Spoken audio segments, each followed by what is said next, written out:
La bataille de Cross Keys s'est déroulée le 8 juin 1862, dans le comté de Rockingham, Virginie, lors de la campagne de la vallée de Shenandoah menée par le major général de l'armée confédérée Thomas J. Stonewall Jackson lors de la guerre de sécession. Ensemble, les batailles de Cross Keys et de Port Republic le lendemain forment les batailles décisives de la campagne de la vallée de Shenandoah de Jackson, obligeant les armées de l'Union de retraiter et laissant Jackson libre de venir renforcer le général Robert E. Lee pour les batailles des 7 jours devant Richmond, Virginie. Contexte. Le hameau de Port Republic, Virginie, est situé sur une bande de terre entre les rivières North River et South River, qui forment l'embranchement sud de la rivière Shenandoah. Les 6 et 7 juin 1862, l'armée de Jackson, forte d'environ 16 000 hommes, bivouac au nord de Port Republic, la division du major général Richard S. Ewell le long des rives de Mill Creek près de Good Mill, et la division du brigadier général Charles S. Winder sur la rive nord de la North River près du pont. Le régiment du 15e Alabama Infanterie est laissé sur la gauche pour bloquer les routes pour Union Church. Le quartier général de Jackson est à Madison au la Port Republic. Les chariots de ravitaillement sont stationnés à proximité. Les deux colonnes de l'Union convergent vers les positions de Jackson. L'armée du major général John C. Fremont, forte d'environ 15 000 hommes, se déplace vers le sud dans la vallée Pike et atteint les alentours de Harrisonburg le 6 juin 1862. La division du brigadier général James Shields, comptant environ 10 000 hommes, progresse vers le sud à partir de Front Royal dans la Luray Valley, mais est grandement égrenée en raison des routes boueuses du Luray. À Port Republic, Jackson tient le dernier pont intact sur la North River et les gués sur la South River par lesquels Fremont et Shields pourraient se réunir. Jackson détermine de vérifier l'avance de Fremont à Mill Creek, tandis qu'il se confronte à Shields sur la rive et du bras sud de la rivière Shenandoah. Une station de communication confédérée sur le mont Massanutten surveille la progression de l'Union. Tôt dans la matinée du 8 juin 1862, les hommes de Fremont rencontrent l'avant-garde confédérée près de Cross Keys Tavern. Quelques échanges de tirs surviennent et la cavalerie de l'Union retourne vers le corps principal. L'obscurité empêche des développements ultérieurs. Le colonel Samuel S.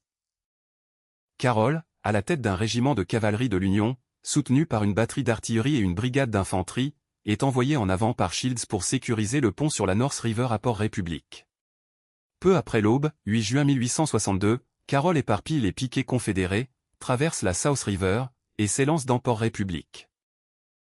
Jackson et son état-major sortent en courant de son quartier général dans la rue principale et traversent le pont, échappant de peu à la capture. 3 membres de son état-major sont capturés, le colonel Stapleton Crutchfield, le lieutenant Edward Willis, et le docteur Hunter McGuire. Carroll déploie un canon pointé vers le pont et en installe un autre. Jackson dirige la défense, ordonnant la mise en place de la batterie du capitaine William T. Poag sur la rive nord. Le capitaine James M.C.D. Carrington place un canon à proximité de Madison Hall pour tirer sur la rue principale.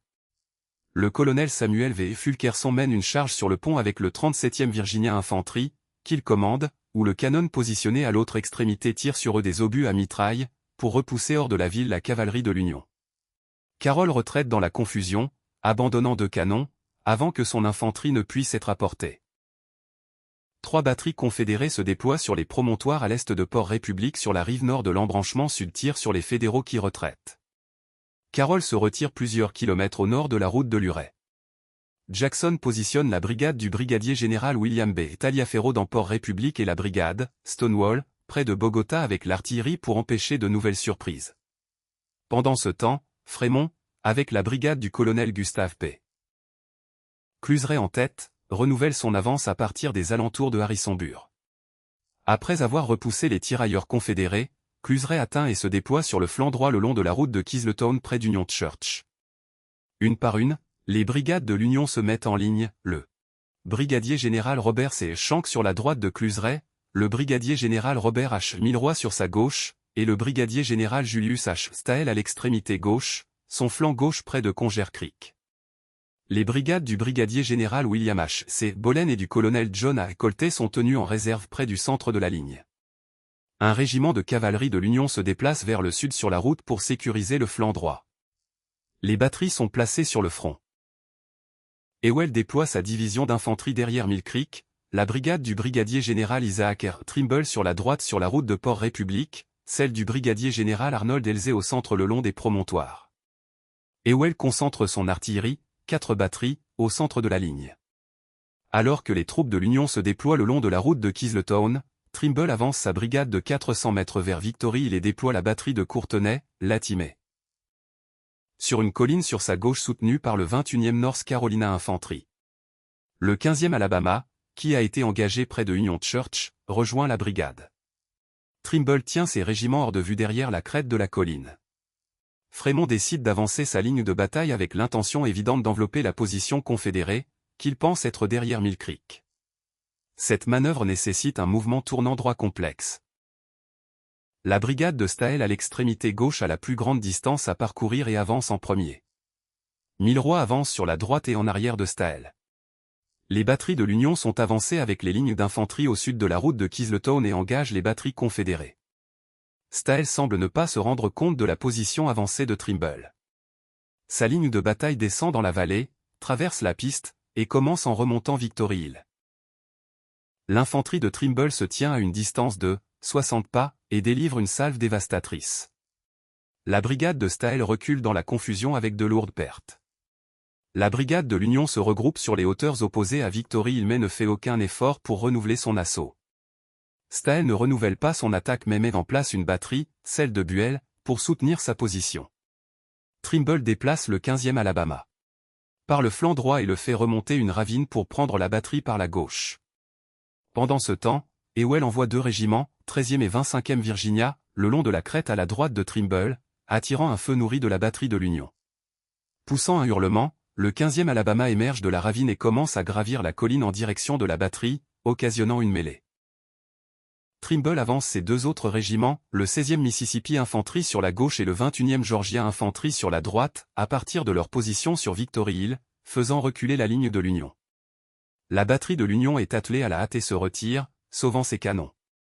Un régiment de l'Union contre-attaque brièvement, frappant le flanc gauche du 16e Mississippi, mais est forcé de reculer lors d'un combat désespéré. Trimble poursuit sa progression au-dessus de la ravine sur la droite confédérée, débordant les positions successives de l'Union. Entre-temps, Milroy avance sur la droite de Staël, soutenu par l'artillerie. La ligne de Milroy arrive à portée de fusil du centre des Confédérés derrière Mill Creek et ouvre le feu. Les batteries de l'Union continuent à engager les batteries confédérées lors d'un duel d'artillerie. Bolen avance de l'extrémité gauche de l'Union pour consolider la défense de Staël qui flanche. Le flanc gauche de Milroy est mis en danger par la retraite des troupes de Staël, et Fremont lui ordonne de battre en retraite.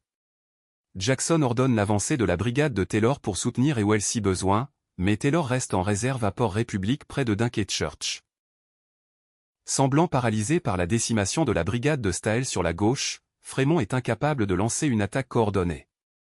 Il donne l'ordre à la brigade de Shank d'avancer pour trouver le flanc gauche confédéré au sud d'Union Church. Ewell renforce sa gauche avec des éléments de la brigade d'Elzey.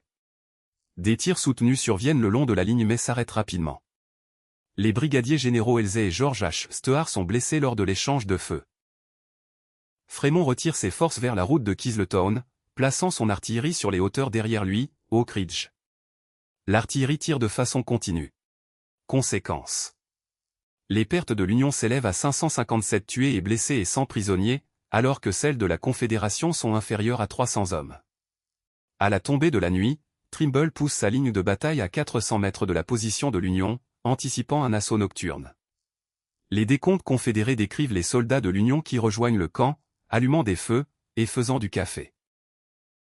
Shank envoie une compagnie pour sonder les positions confédérées dans la nuit, mais après une brève escarmouche la compagnie se retire et aucun autre combat ne se déroule. Pendant la nuit, Ewell ordonne à Trimble de se retirer sans mener d'autres attaques.